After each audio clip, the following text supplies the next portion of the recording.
This is episode 9, The Impact of a Mother, and you are listening to Persistence in Prayer with Catholic Mindset Coach, Kylie Hein.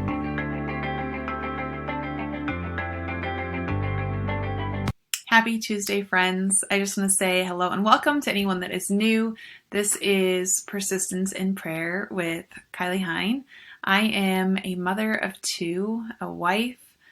I am an educator, just finishing up 13 years of teaching middle school and high school math, transitioning out to be a full-time Catholic mindset coach, professionally trained.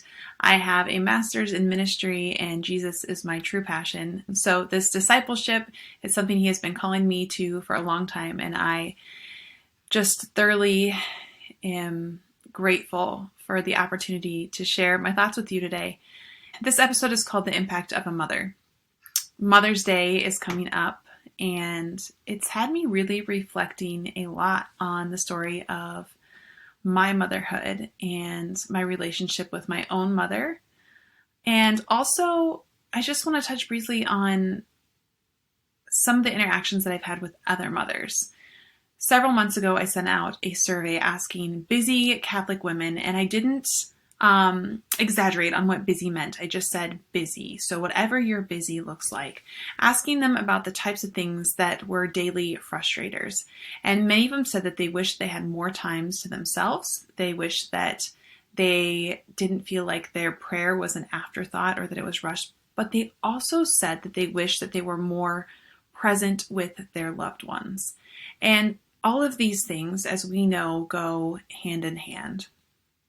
And being present is something that I really want to talk about today, because while we all know that being present is something that we should be doing, when we don't recognize why we should be present and the impact that it has on other people, it's easy to just kind of push it to the side. It's easy to get lost in the busyness of our jobs, of obligations that come up, of just the culture and the pressure demands that can sometimes put on us, and we kind of lose sight of how to be present. I've talked about this a little bit in other episodes, but today I'm going to share a story about me and my mom. It is very personal, and I'm going to be really vulnerable with you. So I hope that you'll stick around, and I would love to hear your own stories with your mothers and how they have impacted your life. So feel free to leave something in the comments. You can also share it with me over on Instagram at Kylie M. Hein. And I just look forward to hearing from all of you. Okay, so to help you fully understand this story and the impact of the presence of a parent, you have to understand where I'm coming from in my relationship with my mother specifically, but also with both of my parents. So my parents were completely different temperaments. If you don't know what the temperaments are, please reach out to me. I will send you a link to a free temperaments test that is really good. I also offer temperaments workshops so that you can name, claim, and aim your temperament toward the glory of God. But they had 2 completely different temperaments. My mom was extremely patient and gentle, and my dad was quick to react. He could go from being the most kind-hearted, generous person to someone who was still kind-hearted and generous, but you had no idea because he would be screaming at you in half of a second. I love them both dearly. However, a lot of times my mom was kind of the buffer between my dad and us kids. My dad was never violent or anything along those lines, but he did react quickly to things, very much choleric. And I inherited, along with some of my siblings, that temperament. Now, not to the extreme. I don't think that he was. Both of my parents are deceased, so if you haven't listened to the podcast before, that may be new news to you. However, it's important to understand that my mom was incredibly patient, and she was someone who served and was generous to anyone and everyone around. Sometimes I think she had trouble with setting boundaries because she always just wanted to serve and she wanted to be there for everyone.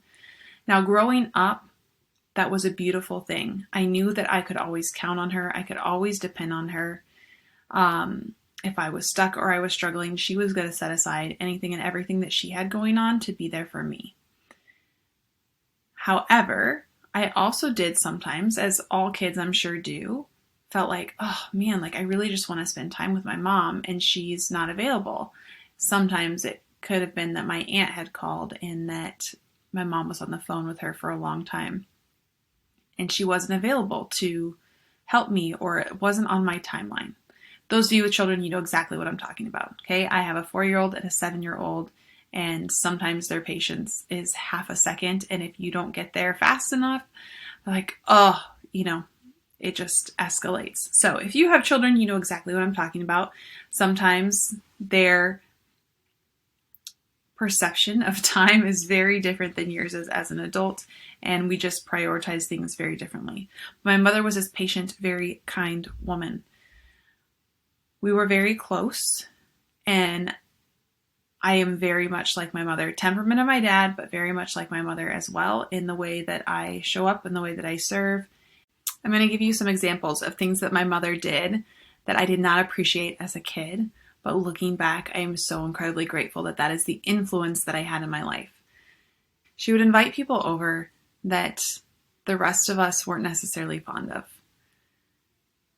And I mean that in a loving and compassionate way, but my 16-year-old brain could not comprehend why my mother wanted some of these people around. And to be honest, I don't know that she always wanted them around, but she wanted to be an open door for anyone and everyone who didn't have a place to go. And so she invited them over anyway. And she didn't let it faze her that her children didn't want extra people at Christmas. She didn't let it faze her that we would say, hey, can we just have our family? Now, there are two different sides of this, and I'm sure there are some of you who would fall on one side saying, well, yeah, you should just have your family. Like, if your children are asking you for that time, you should do that. And some of you may be saying, wow, great for her to have the open door where you're always inviting people. There's positives and negatives to both, but she was the person who was going to have the open door, and I am so incredibly grateful that she did not listen to me when I did not want that. So this is the type of person that my mother was. So fast forward a few years to me being 23. I had obviously been away from home for a few years, but was coming back for the holidays.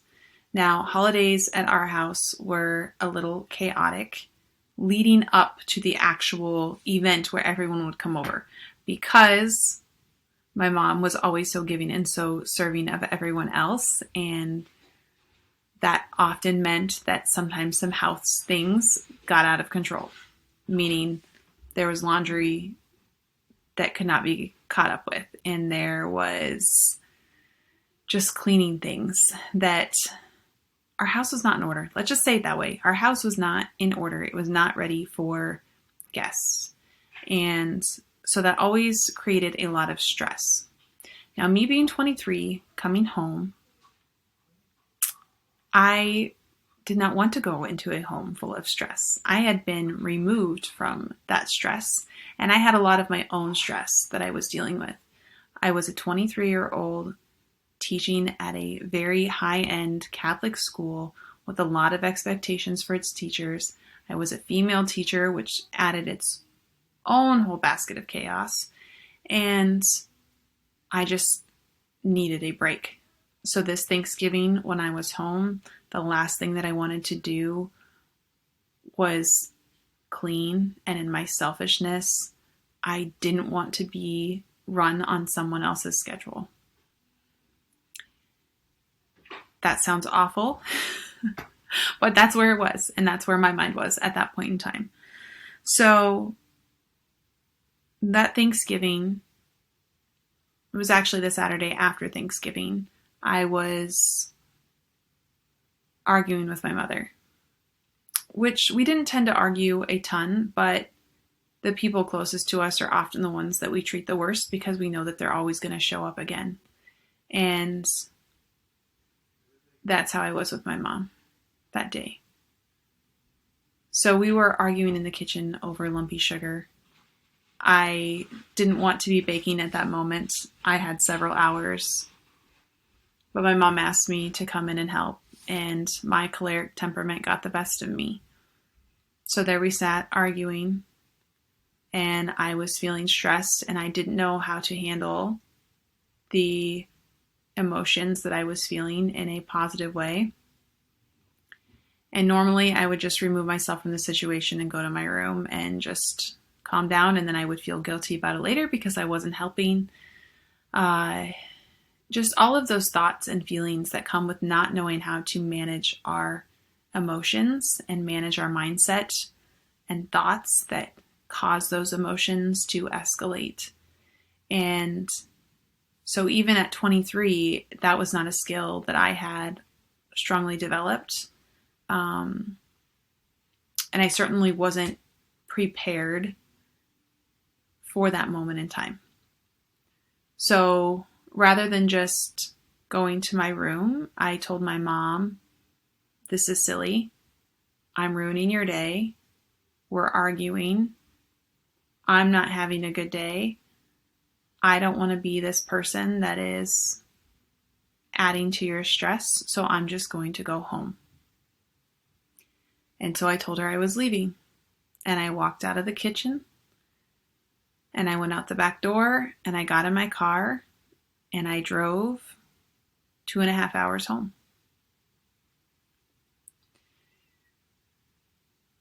What I didn't know was what would come. I had phone calls from my siblings that I didn't answer because I felt shame and I felt guilt for leaving. Eventually, I did answer my phone just to let my brother know that I was okay. When I told my mom I was leaving, she didn't realize that I actually meant that I was leaving. She thought I was going upstairs to my bedroom. And when she couldn't find me, she didn't know if I was okay or not.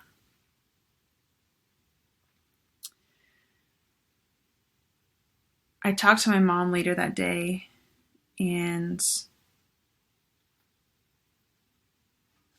to be honest, I was embarrassed that I had left. I was embarrassed not only because I left my mom, but because my entire family was there and I wasn't there, and I had to admit that I just got mad and left.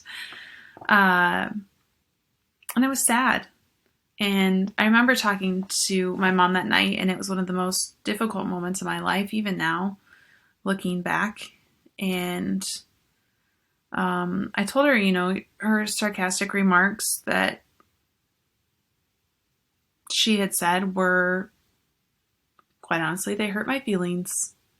And I didn't like that, and that's why I left. And I didn't want to ruin her day with me being there. And she didn't really say anything. And before we got off the phone, she said, "Kylie, I'm glad that you're safe." And she said, "I'm really sorry that you feel like you're too good for your own family."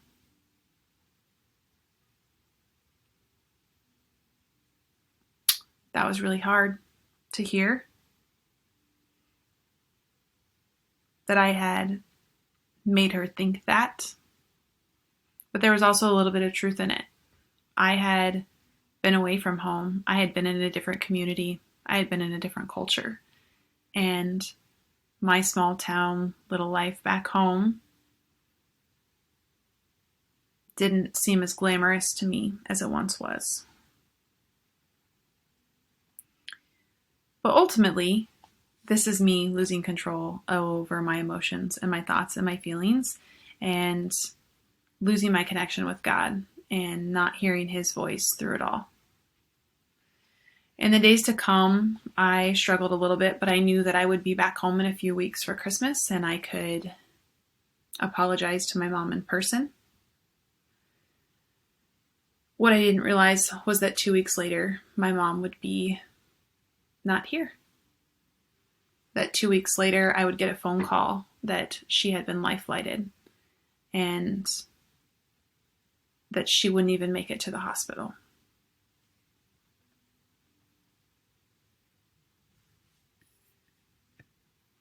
So I'm going to try to get through this. The point of my story is not that my mom died. And it wasn't that I lost control of my emotions for 5 minutes that I could never get back. Although this is a great reason why we need mindset coaches, so that we don't lose that control. And this is why we need time in prayer, so that the Lord can build us up for these crosses that He knows are going to come. But I say all this because when I got to the hospital, knowing in my heart in that car ride home, that 2.5-hour drive back, that I was never going to see my mother again. When I got to the hospital, my dad gave me a hug and he started sobbing and he said, "Mom didn't make it." And the first thing he said to me after that was, "I know you're going to beat yourself up about the way that you saw her the last time, but I want you to know that she loved you."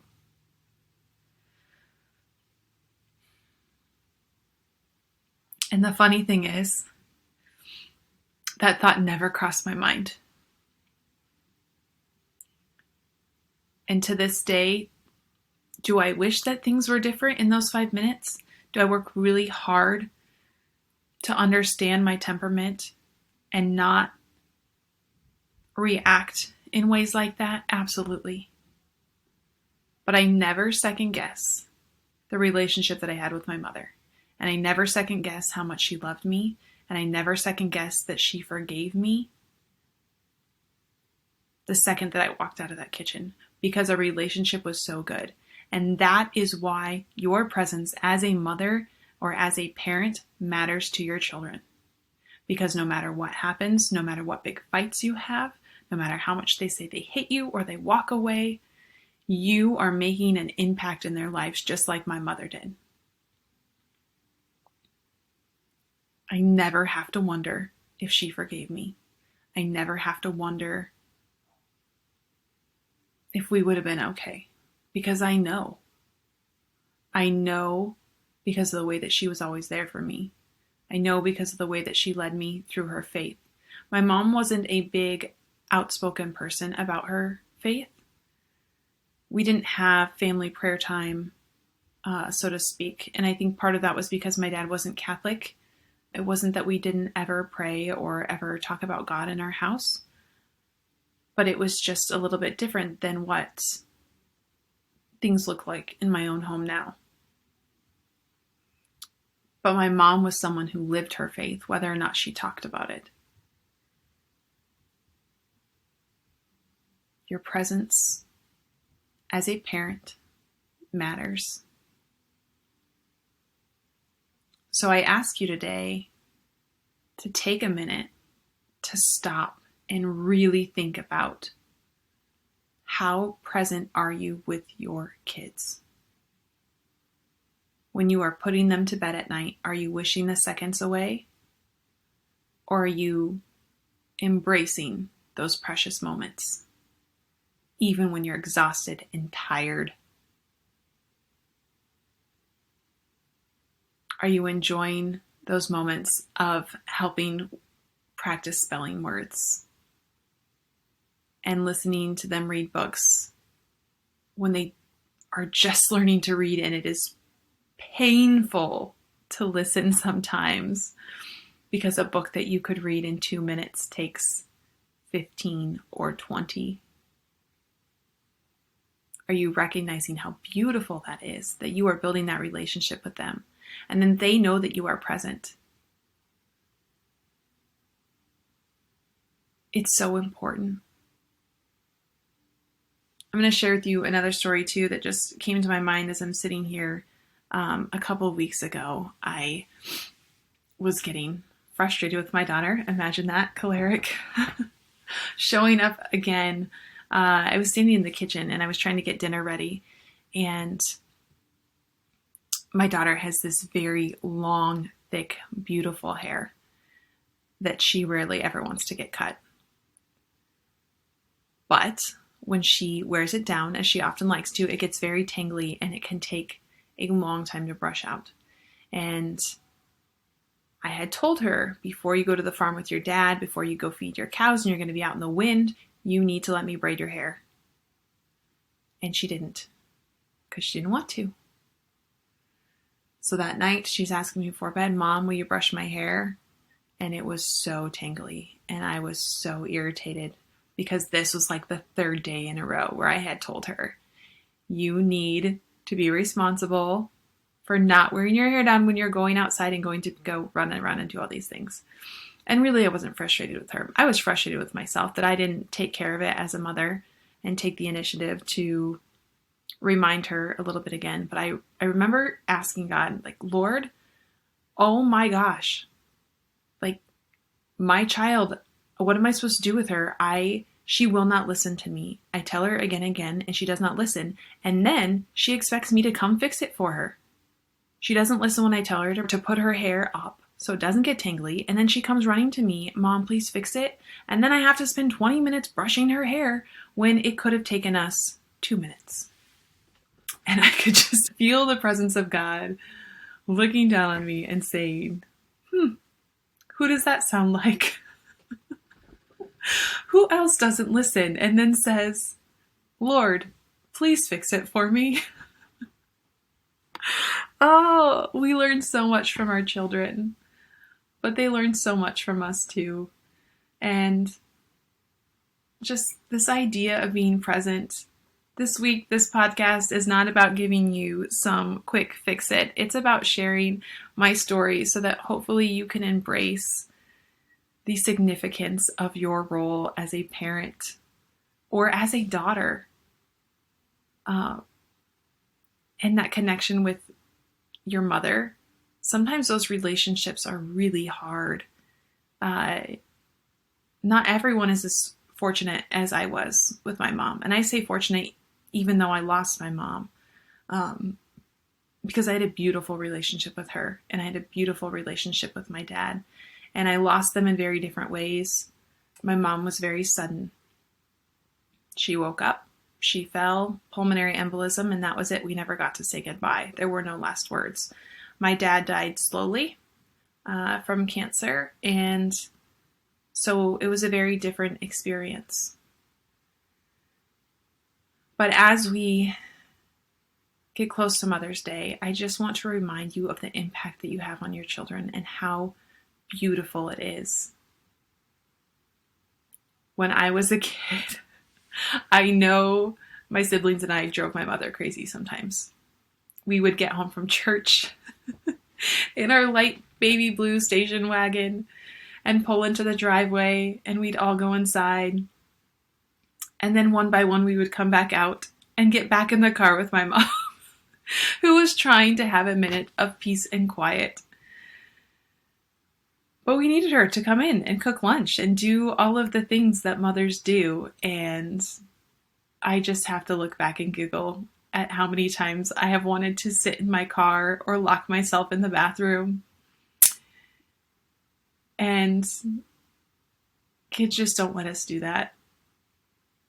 But I try to remember how many times I showed up when my mom needed a minute, and just love my children in those moments anyway. And I'm sure that you do as well. Mothers teach us how to show affection. They teach us how to behave. They show us how to communicate. And as mothers ourselves, if we aren't showing up with clean hearts and clean minds, that can significantly impact our children. And the greatest mother that we can be to our children is to present to them our mother, our spiritual mother, Mary. This is something that if you are listening and you are not Catholic, I just ask you to give me just a second to explain what that looks like, because there are a lot of misconceptions.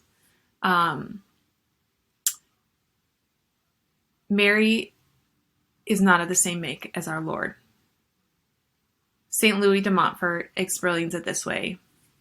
And St. Louis de Montfort is really well known for his encouragement and devotion to the Blessed Mother. He very explicitly states, and I'm going to quote this, "Mary is infinitely below her Son. She does not command him as a mother on earth would command her child." He continues to say that when you hear the saints, because he himself was not one at the time of this writing, when you hear these saints speak of Mary as having the power of God, it is not because she is on the same level as God, but because she has been transformed through grace and is united with him, that the authority God has given her is so great that her petitions and prayers become incredibly powerful. Mary asks nothing, wishes nothing, and does nothing, which is contrary to the will of God. And that is from a book. If you're watching on YouTube, I'll show it here. This is True Devotion to Mary by St. Louis de Montfort. So I say that just because there are a lot of misconceptions about how we praise Mary and honor her as our spiritual mother. This is something that in my own life I was not all on board with growing up. I definitely had to do some discernment, especially in my college years, about how Mary fit into my spiritual life. However, I can say that since I have lost my mother, she has become even more of a mother to me so strongly. Any of you who have ever done the Marian or devotion to Jesus through Mary, that consecration, I'm sure can attest to how the Blessed Mother shows up prominently in your life. And in last week's episode, Michelle talks about this as well. De Montfort says, it will be she who makes the soul live incessantly for Jesus Christ and will make Jesus live in the soul. So as we prepare for Mother's Day, I want to celebrate not only you, but May is a great month to celebrate our Blessed Mother. So there are a lot of ways that you can do that. For some of you, maybe it's saying an extra rosary. That is a great way to honor her.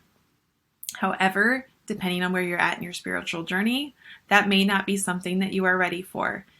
It took me a very long time to get comfortable with praying the rosary.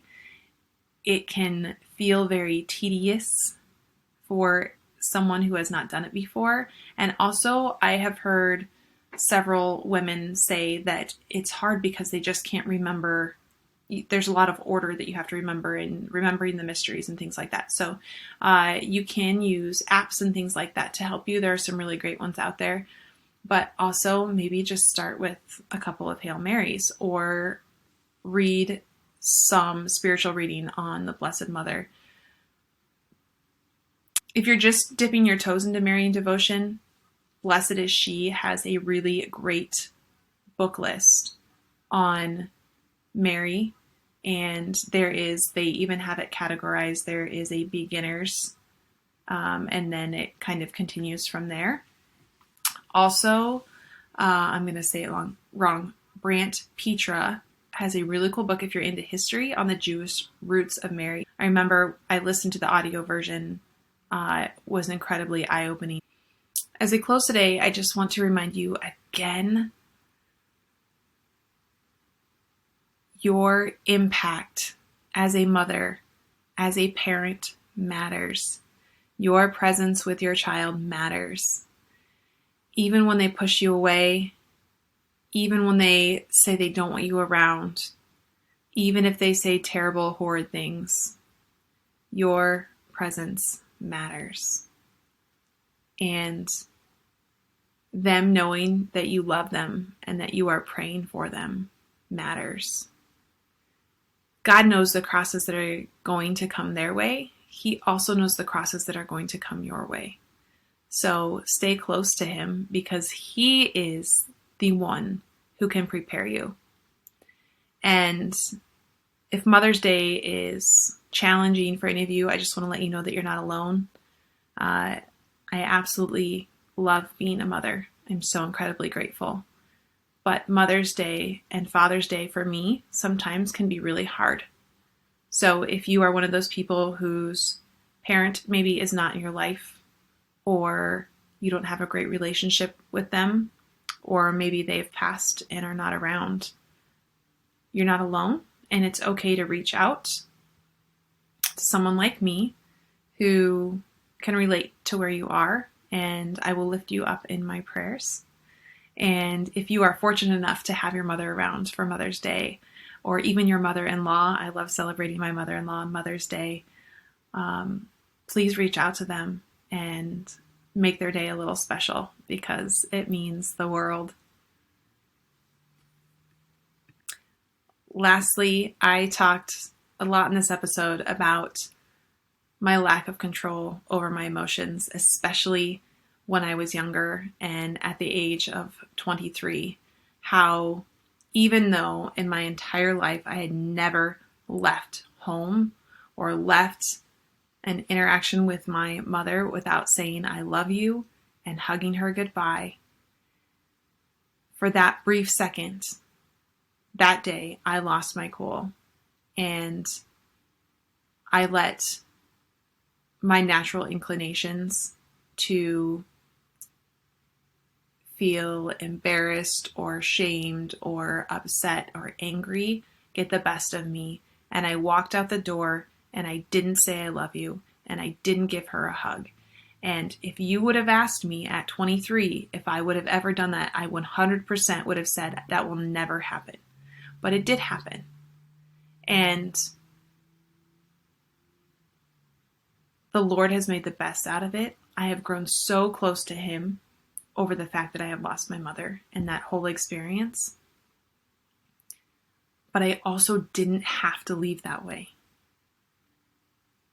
I left that way because I didn't know how to manage my thoughts that triggered my emotions that led to me leaving. This is why I'm doing the work that I'm doing as a Catholic mindset coach, not only because I truly believe in the anthropology and the teachings of the Catholic Church,